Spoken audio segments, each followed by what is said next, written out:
The shotgun blast tore through the morning silence, and Yates Lawson knew without looking that someone had just tried to kill him again. He rolled from his bedroll under the ancient cottonwood tree, his hand finding the worn grip of his Colt revolver before his eyes fully opened. The second shot splintered bark where his head had been moments before. Yates scrambled behind the thick trunk, his heart hammering against his ribs as he scanned the rocky hillside for the shooter. 3 years of this. 3 years of looking over his shoulder, sleeping with one eye open, trusting no one. The cattle rustlers he had testified against in Watsonville, California, had long memories, and even longer reach. When no third shot came, Yates waited another 10 minutes before cautiously emerging from cover. The morning sun was just beginning to paint the sky pink over the Sierra Nevada foothills, and his coffee pot lay overturned in the dirt, yesterday's grounds making mud in the dust. He cursed quietly and began breaking camp, throwing his few belongings into his saddlebags with practiced efficiency. Time to move again. Always time to move. He had been drifting for months now, avoiding the main roads between Sacramento and the southern mining towns, keeping to himself, speaking to no one unless absolutely necessary. The loneliness had become a physical thing, a weight in his chest that grew heavier with each passing day. At 26 years old, Yates had imagined a different life for himself. A ranch, maybe. A family. Something more than this endless running. By mid-afternoon, he found himself riding through unfamiliar territory, following a creek that wound through a stand of oak trees. His horse, a patient bay gelding named Rust, needed water and rest, and Yates figured they had put enough distance between themselves and whoever had taken those shots. The trees here grew thick and wild, untouched by loggers or settlers, and there was something peaceful about the way the light filtered through the leaves. That was when he saw the woman. She sat beneath the largest oak tree Yates had ever seen, its branches spreading wide enough to shade a dozen horses. She wore a simple calico dress, faded blue with white flowers, and her dark blonde hair was pulled back in a practical bun. But it was what she was doing that made Yates rein in his horse and stare. She was reading a book, completely absorbed, as if she were sitting in a parlor instead of alone in the middle of nowhere. Yates cleared his throat and she looked up.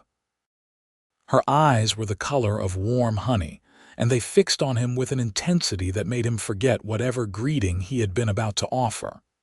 "You are late," she said simply, closing her book and setting it carefully in her lap. "Madam." Yates dismounted, keeping his movements slow and unthreatening. The woman did not seem afraid, which was strange enough. Women traveling alone had every reason to be cautious of strange men. "I have been waiting for 3 days," she continued, as if this made perfect sense. "I was beginning to worry you would not come." Yates glanced around, looking for a wagon, a horse, any sign that she had not simply materialized beneath this tree. "I think you might have me confused with someone else. I am just passing through. No confusion." She smiled, and it transformed her entire face. She was beautiful in an understated way, with a scattering of freckles across her nose and a mouth that looked accustomed to laughter. "You are Yates Lawson, and I am Penelope Durant. I have been waiting for you." A chill ran down his spine that had nothing to do with the afternoon breeze. "How do you know my name?" "Your mother told me." The world seemed to tilt beneath his feet. "My mother has been dead for 8 years." "I know." Penelope stood, brushing dirt from her skirt. She was shorter than he had expected, barely reaching his shoulder, but she carried herself with quiet confidence. "She came to me in a dream 6 months ago. She told me about this tree, about this place. She said her son would come, and that he would need me as much as I needed him." Yates opened his mouth, then closed it again. He had heard of spiritualists and fortune tellers, women who claimed to speak to the dead. Most were charlatans looking to separate grieving people from their money, but something in Penelope's steady gaze made him hesitate. That is quite a story. It is the truth. She picked up a worn carpet bag from beside the tree. I left Missouri in April. I traveled by train to Sacramento, then by wagon as far as Watsonville. I have been walking for 2 weeks, asking at every farm and ranch if they knew of this tree. An old Mexican woman finally directed me here 3 days ago.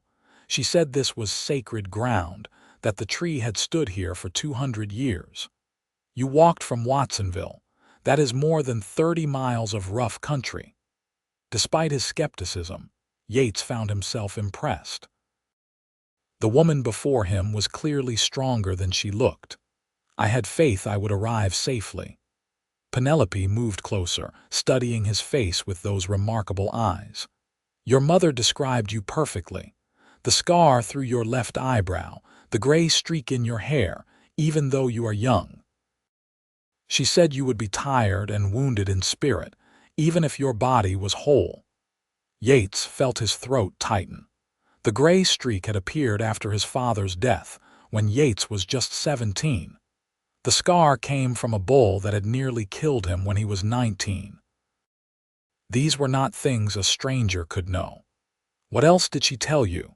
That you have been running for 3 years, that men want to kill you for doing what was right, that you are so lonely it is eating you alive from the inside. Penelope's voice was gentle now, almost tender. That you need someone to run with you, someone to remind you what you are running toward instead of just what you are running from. The truth of her words hit him like a physical blow. Yates turned away, struggling to compose himself. He had not cried since his mother's funeral, had not allowed himself that weakness. But standing here, listening to this strange woman speak his deepest fears aloud, he felt dangerously close to breaking. Why you? He managed finally. If my mother could send someone, why would she choose a stranger? Because I was ready to hear her. Penelope moved to stand beside him, not touching but close enough that he could smell lavender and soap. I lost my family 2 years ago. Cholera took my parents and both my brothers within a week. I had nothing left in Missouri except memories and ghosts. When your mother came to me, she offered me something I had not felt in so long: purpose, hope, a reason to keep going. Yates looked at her then, really looked. He saw the grief in the set of her mouth, the old pain in her eyes. She understood loss in a way few people did. You traveled halfway across the country based on a dream. I traveled halfway across the country based on faith. She met his gaze without flinching. Faith that there was still good in this world. Faith that 2 broken people might make each other whole again. Faith that your mother loved you enough to reach across death itself to ensure you would not be alone. That is a lot of faith. Do you have a better explanation for why I would be here, under this specific tree, with your name on my lips? He did not. Yates had seen enough in his 26 years to know that the world was stranger and more mysterious than most people wanted to admit. And standing here with Penelope, feeling something shift in his chest, some long frozen part of him beginning to thaw, he found he did not want to question it too closely. You cannot travel with me, he said, but even as the words left his mouth, he knew they lacked conviction. It is too dangerous. Men are trying to kill me. Then I suppose we should make sure they fail. Penelope smiled again, that same transformation that lit up her whole face. I can shoot if that helps. My father taught me. I can cook over a fire, mend clothes, and I know how to treat wounds with herbs. I can ride, though I admit it has been a while since I had a horse. I may not look like much, but I promise you I will not be a burden. I did not say you would be a burden. Yates ran a hand through his hair, trying to think through the impossibility of the situation. I just do not understand why you would want this life. running and hiding and never staying in one place long enough to make a home. Because at the end of each day, I would not be alone. And neither would you. She picked up her carpet bag. Your mother said you would resist. She said you would try to send me away because you think that will keep me safe. But she also said you would see reason eventually. She said underneath all that armor you have built up, you have your father's heart, kind and true and too good for this harsh world. The mention of his father nearly undid him. Yates cleared his throat roughly. You are very certain about all this. I am certain that I was meant to be here. Everything else, we can figure out together. Penelope held out her hand. What do you say, Yates Lawson? Will you let me wait under your tree, or will you finally stop running long enough to see what might grow? He stared at her outstretched hand for a long moment. Everything logical told him to refuse, to ride away alone, to keep her out of the danger that followed him like a shadow. But the loneliness had been eating him alive, just as she had said. And there was something about this woman, this Penelope Durant who had crossed a continent on the strength of a dream, that called to something deep inside him. Yates took her hand. Her skin was warm and calloused, the hand of someone who knew work and hardship. I do not have much to offer you. No home, no security, barely enough money to keep going. I did not ask for much. Her fingers tightened around his. I asked for purpose and hope. I asked for a reason to keep going. I asked for you. They stood like that for a moment, hands clasped beneath the ancient oak, while rust cropped grass nearby and a hawk circled overhead. Yates felt the weight in his chest begin to lighten just a fraction. Maybe his mother had reached out. Maybe this was all coincidence and chance. Either way, he was no longer alone. We should move before dark, he said finally, releasing her hand with some reluctance. There is a town about 15 miles south. We can get you a horse there and supplies. If you are truly coming with me, we need to do this properly. I am truly coming with you. Penelope shouldered her carpet bag. Lead the way. They walked for a while before Yates offered to let her ride Rust, but she refused. Save the horse's strength. I have been walking for 2 weeks. A few more miles will not hurt me. As they traveled, Yates found himself stealing glances at her. She moved with the steady, purposeful gait of someone accustomed to hard work, never complaining though the terrain was rough and the afternoon was growing hot. She seemed content with silence, which he appreciated. So many people felt the need to fill every moment with chatter, but as the miles passed, he found himself wanting to know more about this strange woman who had entered his life so dramatically. What did you do in Missouri? Before the cholera, my family had a farm, small but productive.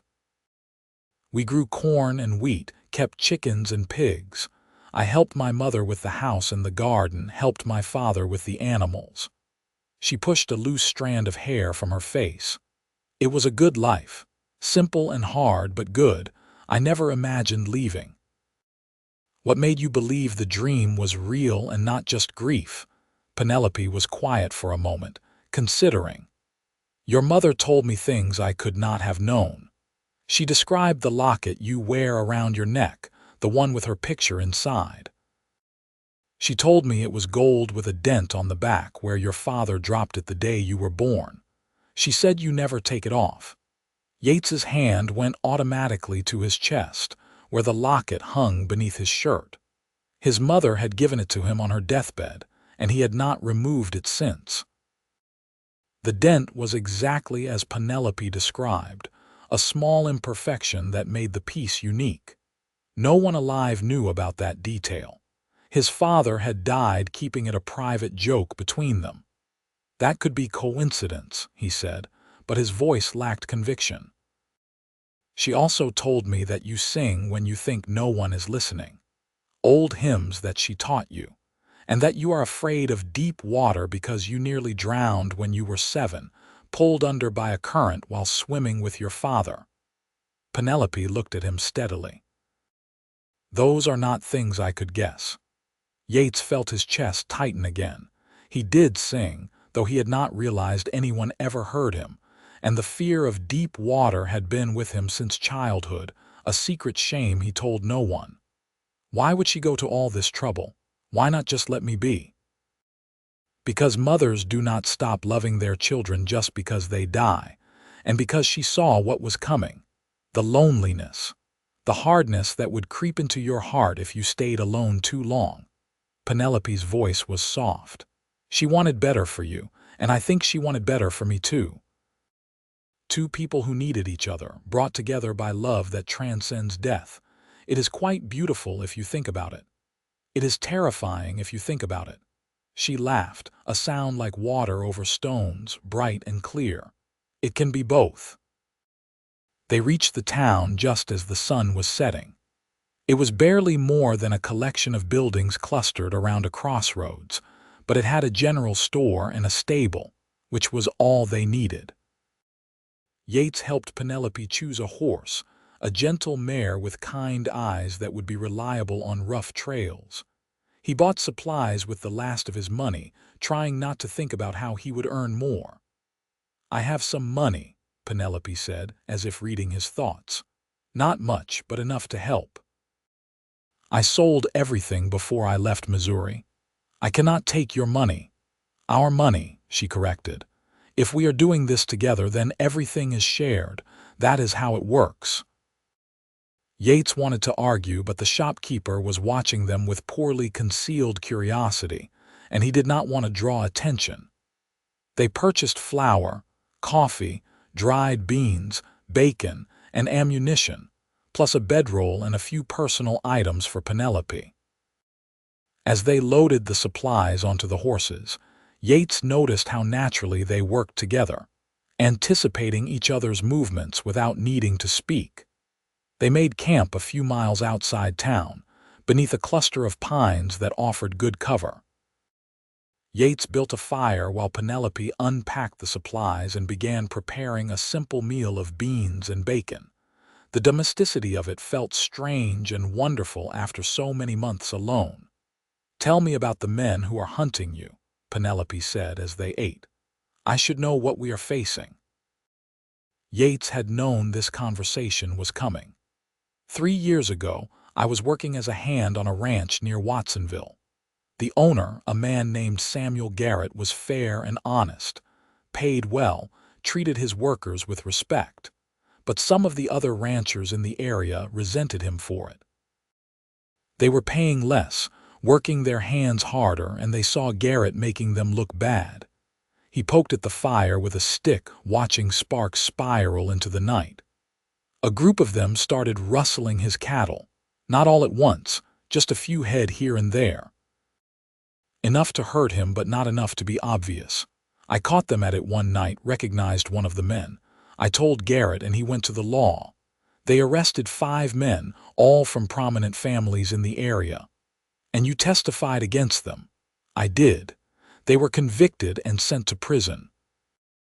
But before they went, they swore they would kill me for it. Their families swore the same. The judge told me to leave the area until tempers cooled, said it would blow over in a year or so." Yates laughed bitterly. "It has been 3 years, and they are still coming. I have had to kill 2 men who came for me, shot another who will likely never walk right again. I am tired of it, Penelope, tired of the violence and the running and the fear." She reached across the fire and took his hand. Her touch was warm and solid, an anchor in the darkness. "Then we will end it, together. There has to be a way to make them stop. How? I cannot kill all of them, and I would not want to even if I could. I just want to be left alone. Then we need to make it clear that pursuing you is more trouble than it is worth, or we find a way to broker peace." She squeezed his hand. "But first we survive. We stay smart and careful, and we watch each other's backs, and we remember that you are not alone anymore." Looking at her across the fire, her face illuminated by the flickering light, Yates felt something he had not experienced in years. Hope. Real, tangible hope that maybe there was a way out of this mess, that maybe his life could be more than just survival. "Why are you doing this?" he asked quietly. "Really? You could have stayed in Missouri, could have started over somewhere safe. Why risk your life for a stranger?" Penelope smiled, that radiant smile that made his heart skip. "You are not a stranger. I feel like I have known you all my life. Your mother showed me who you are, Yates. She showed me your kindness and your courage and your loyalty. She showed me a man who would rather run for years than hurt innocent people, who testified against powerful men because it was the right thing to do, who carries his grief with dignity and grace. That is not a stranger. That is someone worth crossing a continent for." Yates felt his eyes burn with unshed tears. "I am not the man you think I am. I have done things, killed people, in self-defense, to protect yourself and others. That is not the same as murder, and you know it." Her voice was firm. "You are a good man, Yates Lawson. And I will keep telling you that until you believe it." They sat in comfortable silence after that, finishing their meal and watching the fire burn down.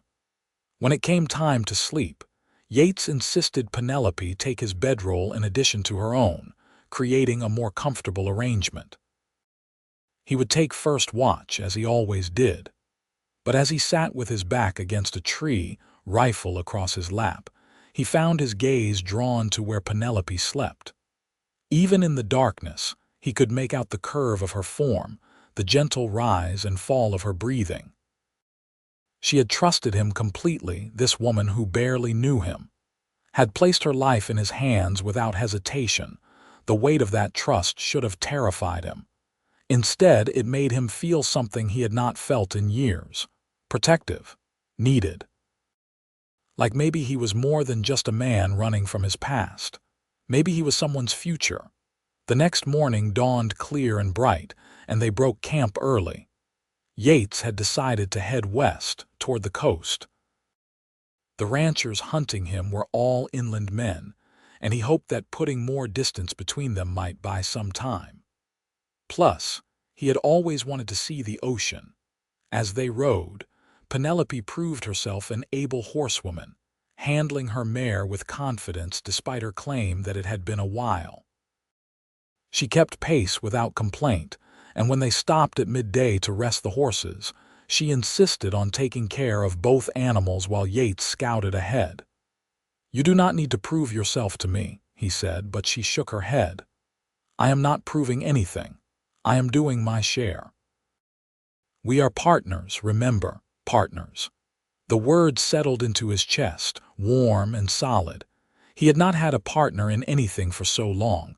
They traveled like that for 5 days, falling into an easy rhythm. Penelope cooked breakfast while Yates broke camp.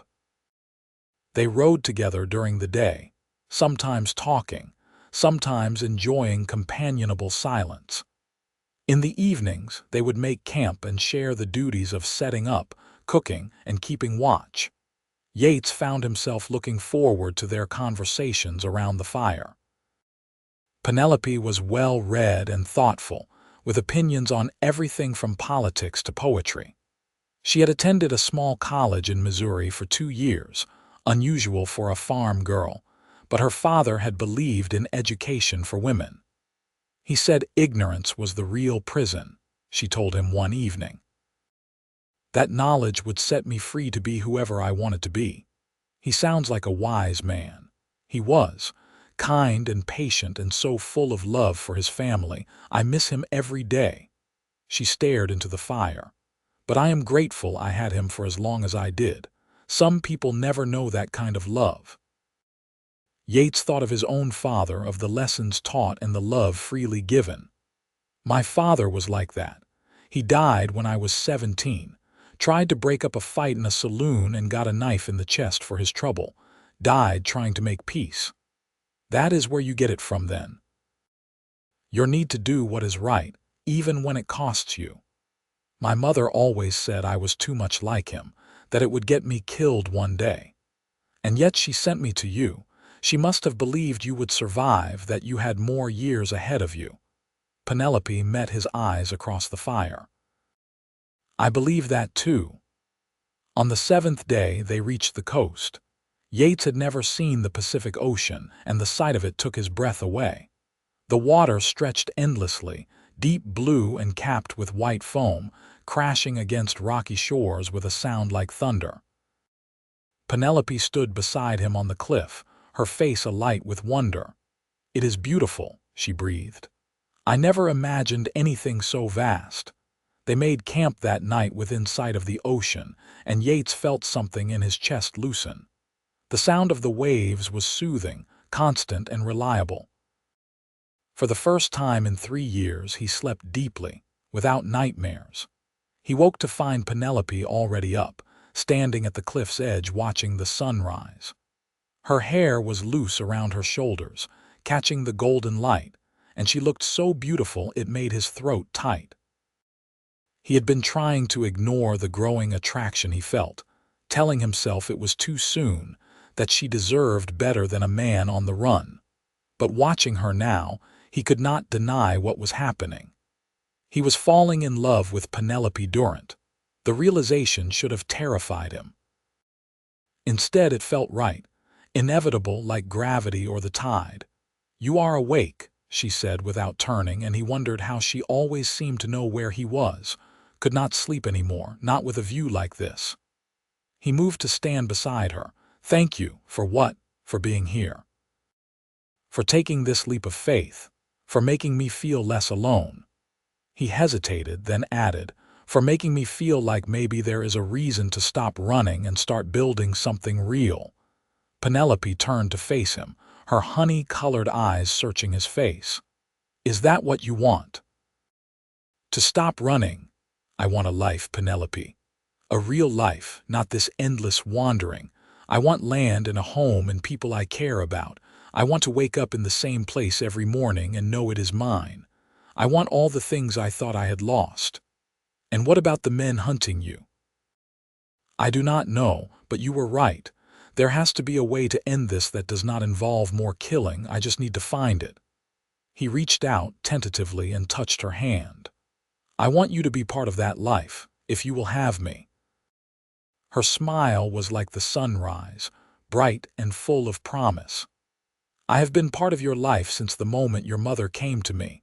I am not going anywhere, Yates Lawson." He pulled her into his arms then, and she came willingly, fitting against him like she was made to be there. They stood like that for a long moment, wrapped in each other and listening to the ocean sing its ancient song. "We should find somewhere to settle," Penelope said softly. "Even temporarily. Somewhere we can rest and think and plan. You cannot make good decisions when you are constantly exhausted." She was right, as she so often was. They spent the day exploring the coastline, looking for a suitable spot. Late in the afternoon, they found a small cabin tucked into a fold of the hills. It was abandoned, the door hanging crooked on its hinges, but the structure was sound. "It will need work," Yates said, examining the roof.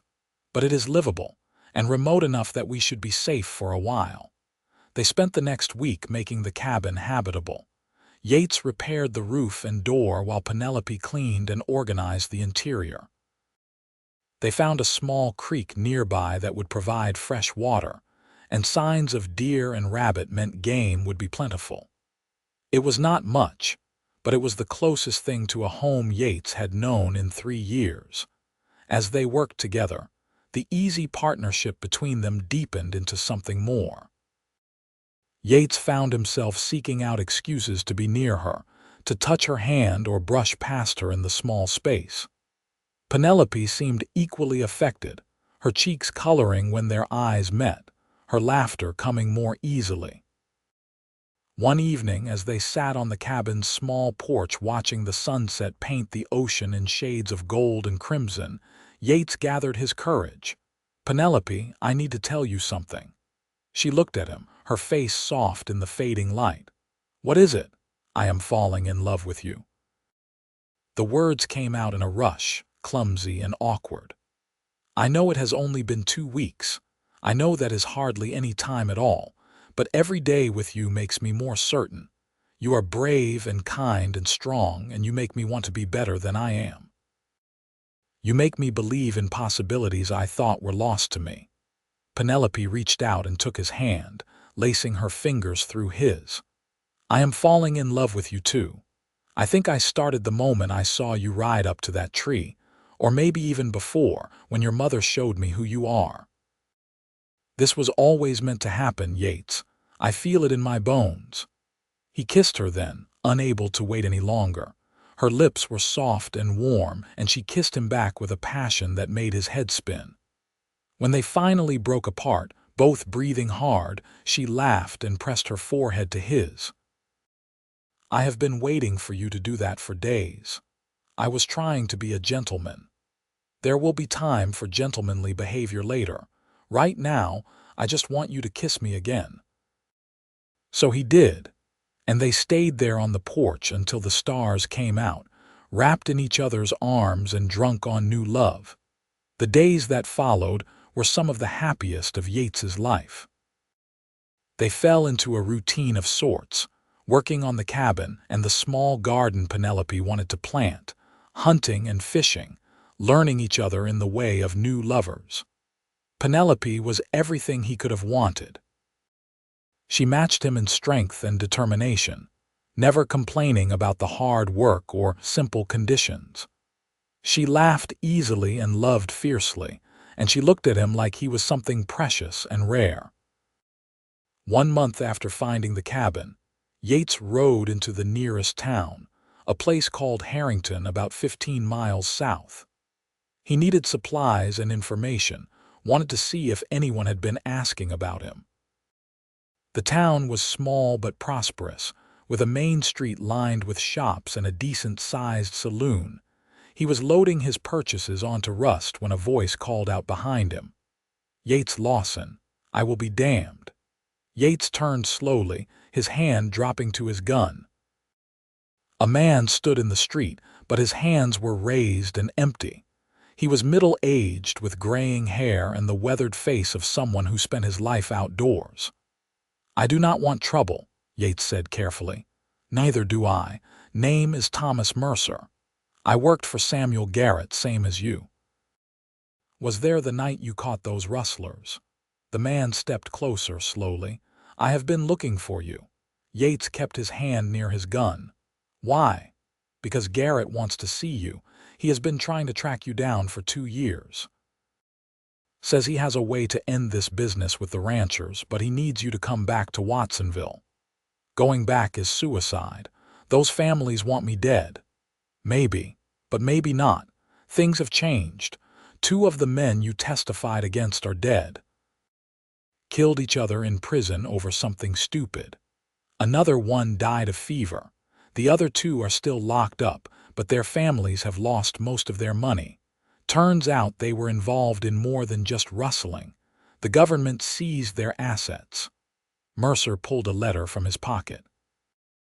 "Garrett wrote this. He says he can get you pardoned, officially clear your name, but you have to come back and testify about some other matters. Help put the final nails in some coffins." Yates took the letter but did not open it. "How do I know this is not a trap?" "You do not. But I am betting you are tired of running. And I am betting whoever that woman is that you have been seen with, you would like to give her a better life than this." Mercer nodded toward the supplies. "Think about it. If you decide to come, meet Garrett at his ranch 2 weeks from today. Come armed and careful, but come. This is your chance to end it, Lawson, maybe your only chance." The man walked away before Yates could respond, disappearing into the saloon. Yates stood in the street, the letter heavy in his hand, his mind racing. When he returned to the cabin, Penelope took one look at his face and knew something had happened. He told her everything, showing her the letter. They sat together on the porch while she read it, her brow furrowed in concentration.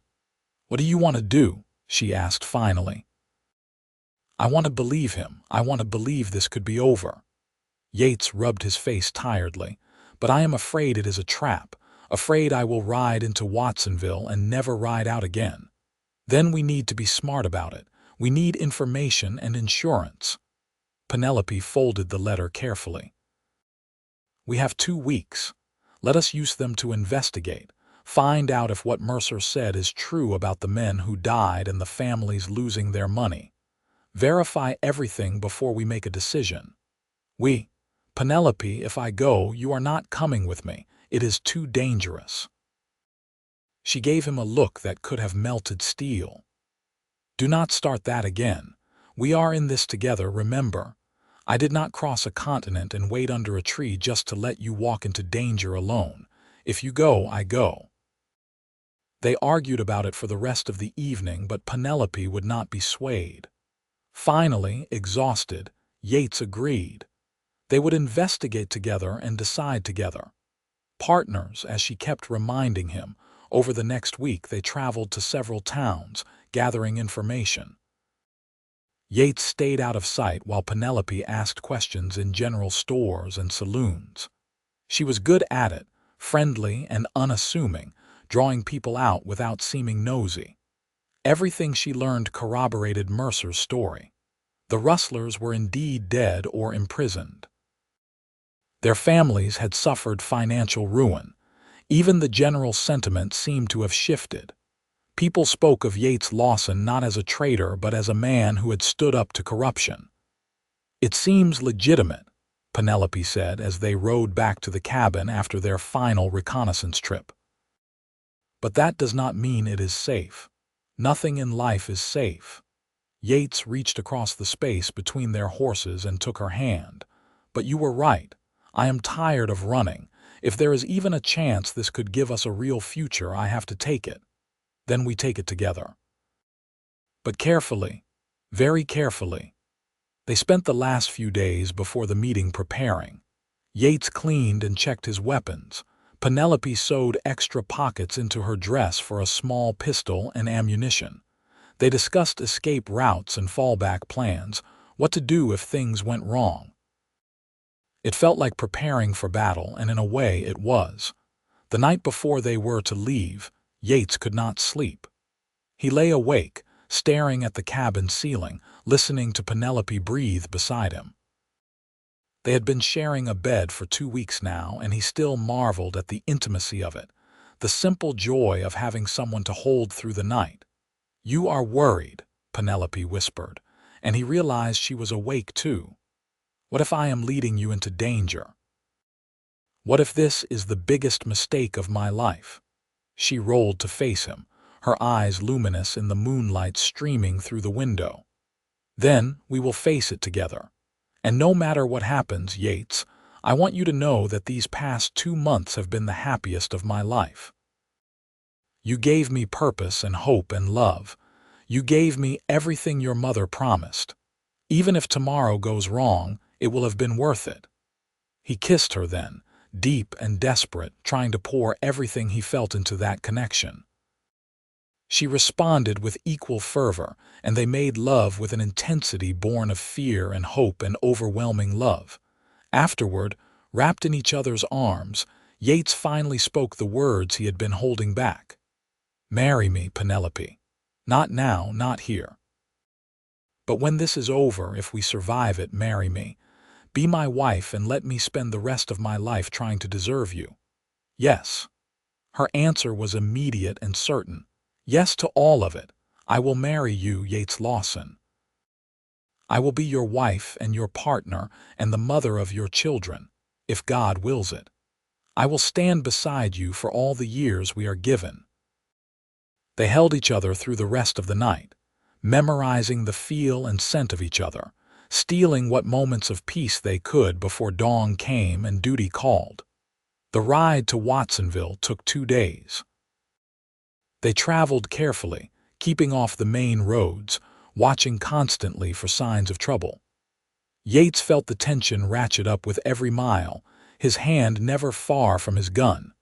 But Penelope remained calm, her presence a steady anchor to his fraying nerves. Samuel Garrett's ranch looked much as Yates remembered it. The house was a large, comfortable structure surrounded by barns and corrals. Cattle grazed on rolling hills, and the whole property had an air of prosperity and order. Yates approached cautiously, his rifle across his saddle, Penelope riding slightly behind him. Garrett himself came out to meet them. He was a large man in his 50s, with a full beard going gray and eyes that missed nothing. When he saw Yates, his face split in a genuine smile. "Lawson. Thank God, I was afraid you would not come." He stopped when he noticed Penelope. "And you have brought a guest." "My fiancée, Penelope Durant. Where I go, she goes, of course. Welcome, Miss Durant. Please, both of you, come inside. We have much to discuss." Garrett gestured toward the house. They dismounted and followed him in, though Yates kept his hand near his weapon. Inside, the house was well appointed but not ostentatious. Garrett led them to a study lined with books and offered them seats. "I imagine you have questions," Garrett began. "Many." Yates remained standing. "Mercer said you can get me pardoned." "How?" "The situation has changed dramatically since you left. As you may have heard, several of the men you testified against are dead. The others are serving life sentences. But more importantly, a federal investigation has revealed the extent of their crimes. They were not just rustling cattle. They were involved in land fraud, tax evasion, and bribery of government officials. The scandal has reached all the way to Sacramento." Garrett pulled out a folder thick with papers. "The federal prosecutor wants to build an airtight case against everyone involved. He is offering immunity and pardons to anyone who will testify. I told him about you, about what happened. He is willing to offer you a full pardon in exchange for your testimony. Testifying again is what got me into this mess in the first place. This is different. You would be under federal protection. And more importantly, the families that wanted you dead are no longer a threat. They have been bankrupted and disgraced. Most have left the area entirely. The few that remain are facing their own legal troubles and have no resources to pursue vengeance." Penelope spoke up for the first time. "What about after the trial? What guarantee does Yates have that someone would not come after him later?" "The prosecutor is prepared to make the pardon very public. Newspapers, official declarations, the works. Everyone will know that Yates Lawson was acting as an agent of justice, that he was a hero, not a traitor. That kind of publicity makes it very difficult for anyone to come after him without drawing unwanted attention." Garrett leaned forward. "I will be honest with you both.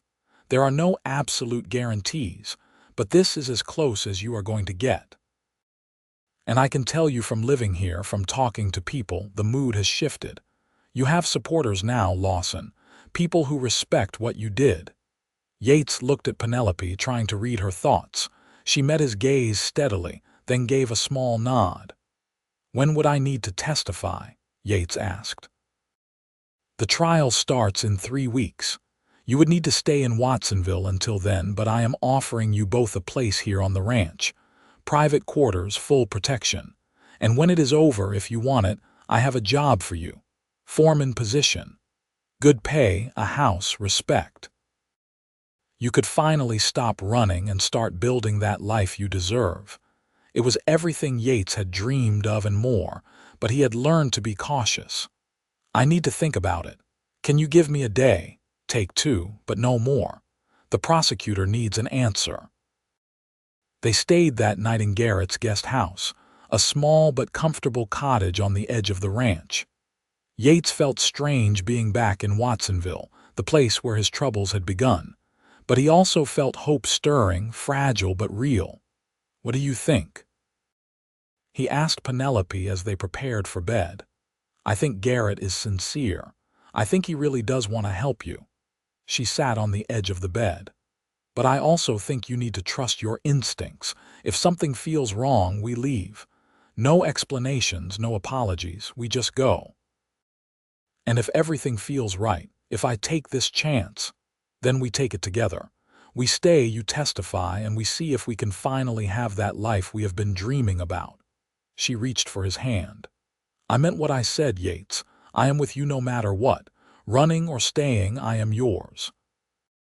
He pulled her close, holding her like she was the most precious thing in the world, which to him she was.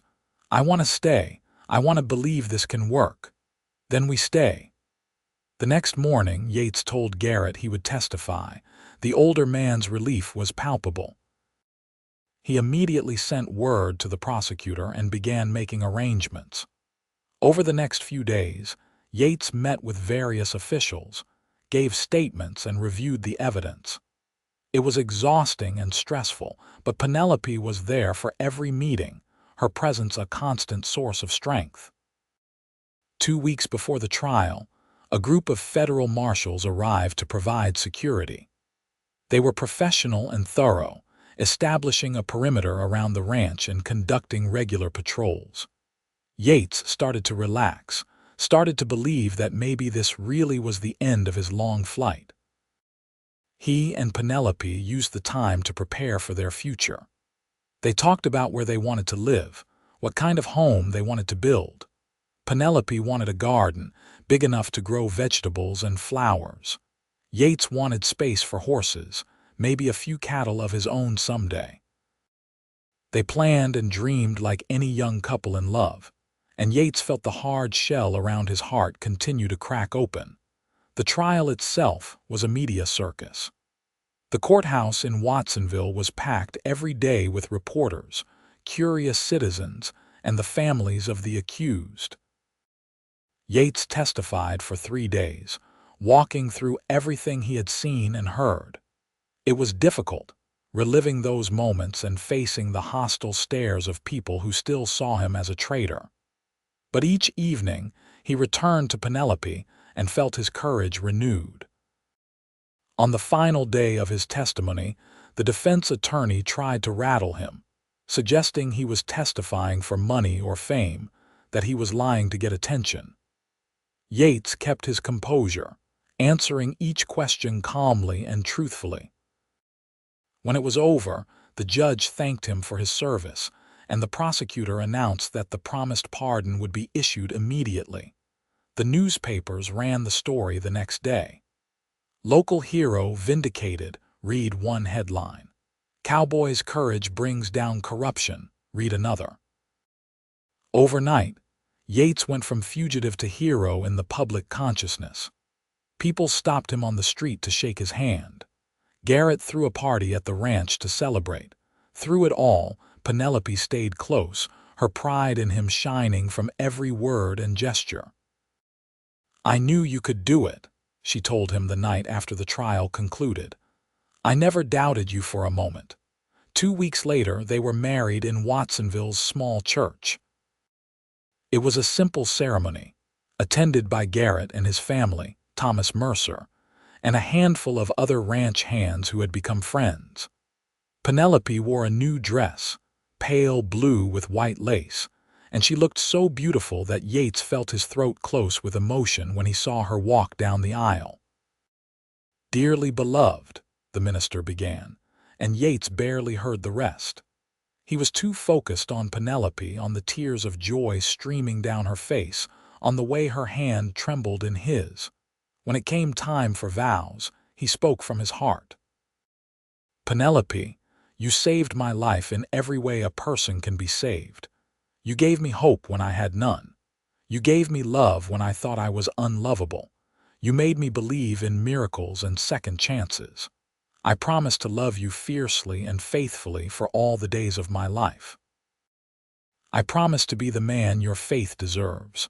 I promise to build with you the life we have both dreamed of." Penelope was crying openly now. "Yates, you are the bravest, kindest man I have ever known. Your mother brought us together, but love is what keeps us here. I promise to stand beside you through whatever comes. I promise to be your partner, your friend, your lover, and your home. I promise that you will never be lonely again, not as long as I draw breath." They exchanged simple gold bands, then kissed to the cheers of their small gathering. As they walked back down the aisle hand in hand, Yates felt a completeness he had never experienced. This was what his mother had wanted for him. This was the reason Penelope had traveled across a continent. This was their destiny, forged by faith and love and courage. Samuel Garrett kept his promise. He gave Yates the foreman position, along with a house on the ranch property. It was modest but comfortable, with 2 bedrooms, a parlor, and a kitchen that made Penelope clap her hands with delight. They spent their first weeks of marriage making it a home, hanging curtains Penelope sewed, arranging furniture, planting the garden she had dreamed of. Yates threw himself into his work, managing the ranch hands and overseeing operations. He was good at it, his natural leadership and fairness earning quick respect from the men. Garrett was a generous employer, and Yates felt proud of the work they did. In the evenings, he and Penelope would sit on their porch and watch the sunset, just as they had at the cabin by the ocean. They would talk about their day, make plans for the future, and simply enjoy being together. The loneliness that had haunted Yates for so long seemed like a distant memory. "Are you happy?" Penelope asked him one evening, about 2 months after their wedding. "Happier than I ever thought possible," he answered honestly. "You, deliriously happy. Almost afraid to be this happy, like I might wake up and find it was all a dream." He pulled her close, kissing the top of her head.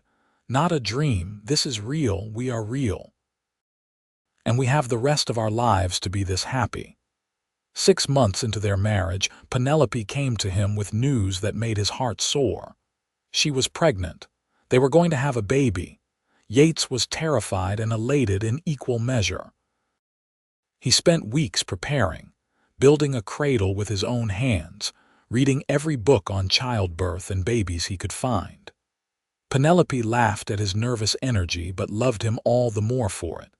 Their son was born on a clear spring morning, arriving with lusty cries and a full head of dark hair. They named him Jacob Samuel Lawson, after both their fathers. Yates held his son for the first time and felt a love so overwhelming it brought him to his knees. This tiny, perfect creature was his and Penelope's, a miracle born of their love. "He is beautiful," Penelope said from the bed, exhausted but radiant, "just like his father." "He has your eyes," Yates said, noticing the honey-colored gaze already beginning to focus on his face. "And your courage, I am sure." Those early months of parenthood were exhausting and wonderful. They took turns walking the floor with Jacob when he cried, marveled at every milestone, and fell even more deeply in love watching each other become parents. Yates proved to be a natural father, patient and gentle despite his size and rough exterior. Penelope managed their home with the same competence she brought to everything, somehow balancing motherhood, gardening, and still being a partner to Yates in every sense of the word.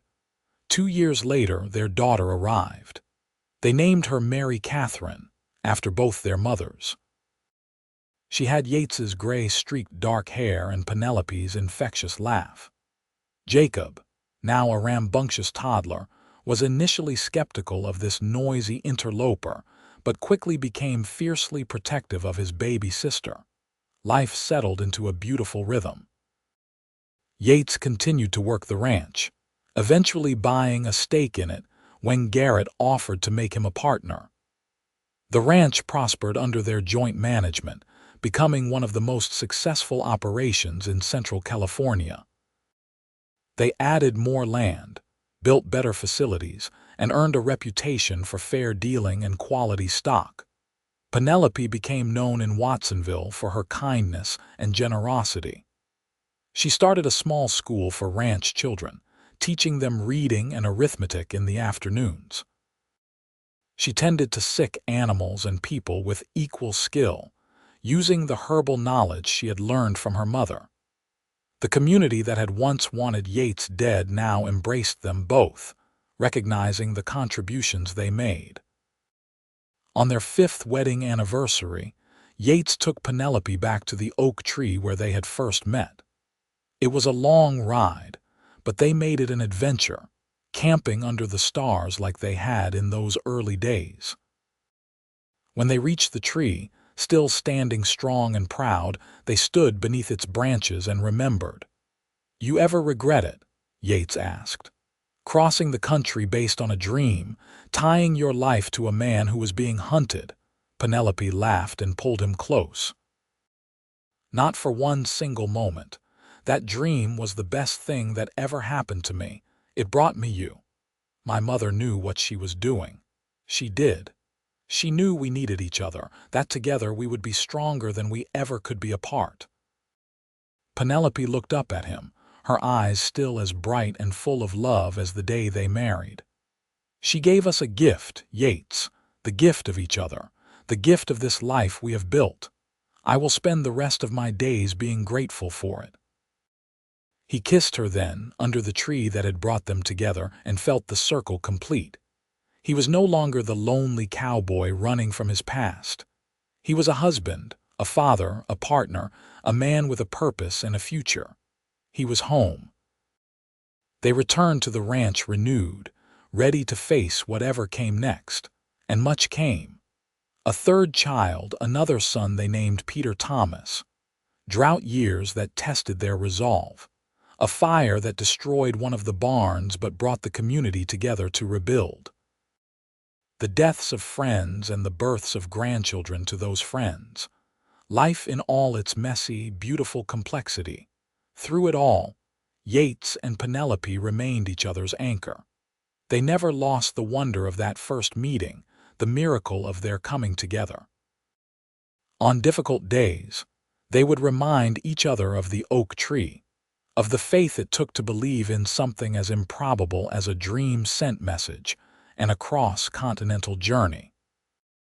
Samuel Garrett passed away when Yates was 38, leaving his share of the ranch to Yates and Penelope in his will. It was a generous gift, a final acknowledgement of the family they had become to him. They ran the ranch with the same principles Garrett had taught them, treating workers fairly, dealing honestly with neighbors, and always remembering that success meant nothing without integrity. Jacob grew into a fine young man, serious and thoughtful like his father. He went to college in San Francisco, studying animal husbandry and business, then returned to help run the ranch. Mary Catherine became a teacher, marrying a kind young man who worked at the general store. Peter, the youngest, had his mother's adventurous spirit and talked of seeing the world beyond California. "Let him go," Penelope advised when Yates worried. "He needs to find his own path just like we found ours." She was right, as she so often was. Peter traveled east, worked on ships, saw things his parents could only imagine. But he always came home, bringing stories and treasures, and eventually settled on the ranch with a wife he met in Boston. The years rolled by, marked by seasons and celebrations, challenges and triumphs. Yates's hair went fully gray, though he remained strong and vital. Penelope's face gained laugh lines and character, and Yates thought she only grew more beautiful with age. They worked together, played together, loved together, and grew old together.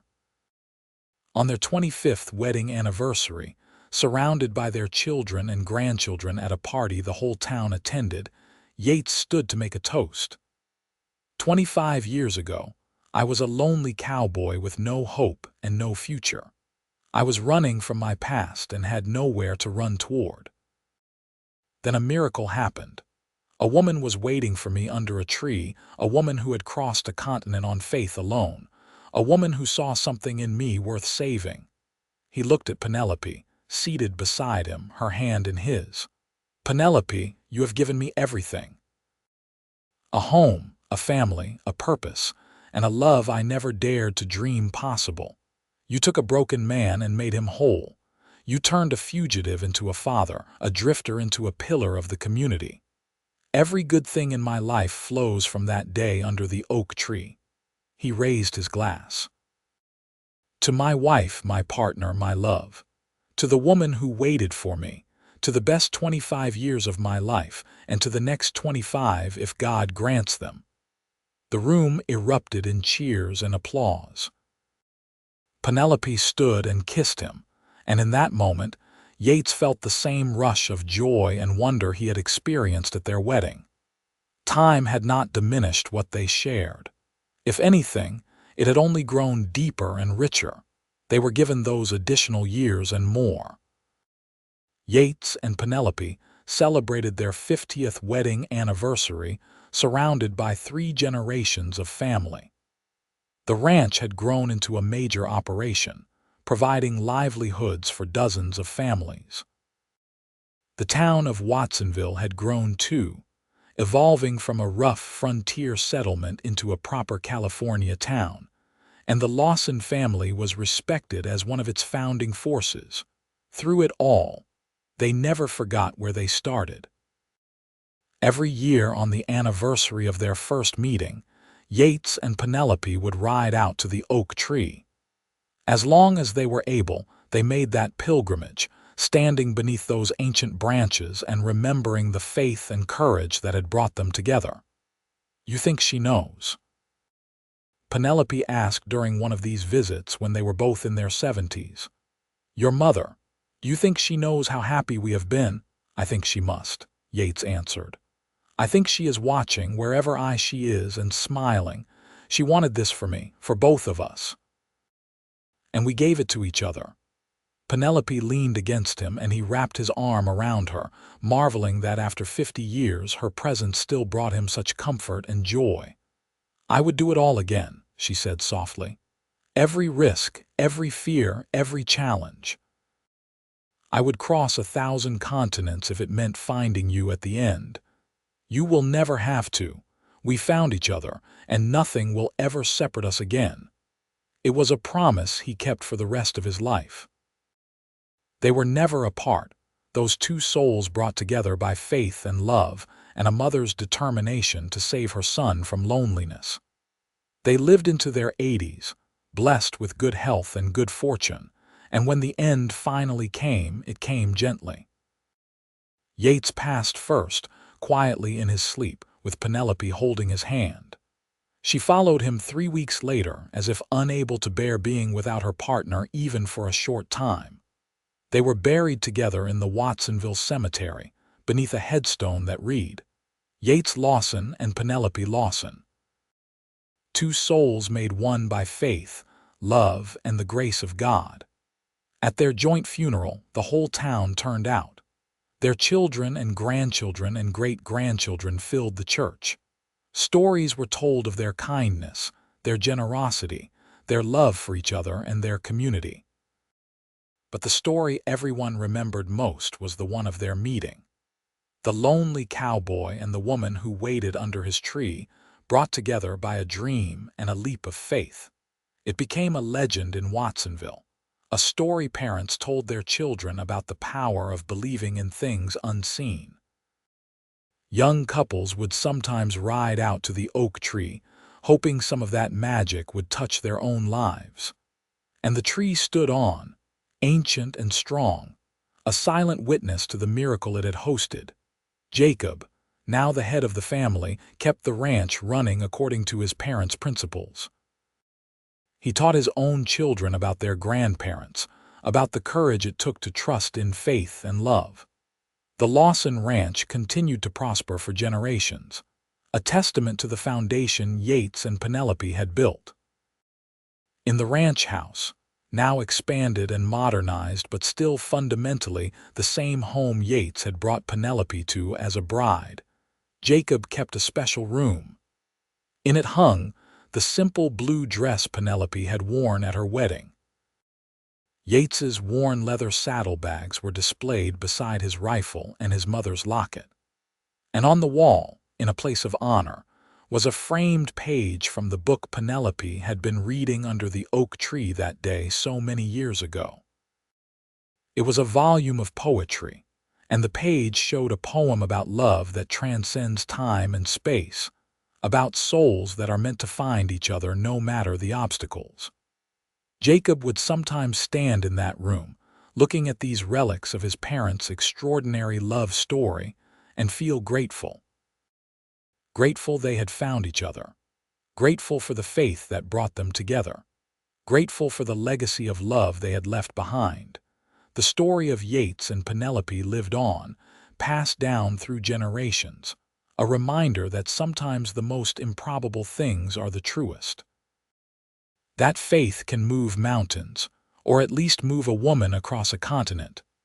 That love is worth waiting for, worth risking everything for, worth building a life around. And somewhere, in whatever place souls go when their earthly journey is done, a mother smiled, knowing her final act of love had borne fruit beyond anything she could have imagined. She had sent a woman to her son, and that woman had saved him. But more than that, they had saved each other, finding in their union the healing and wholeness they both needed.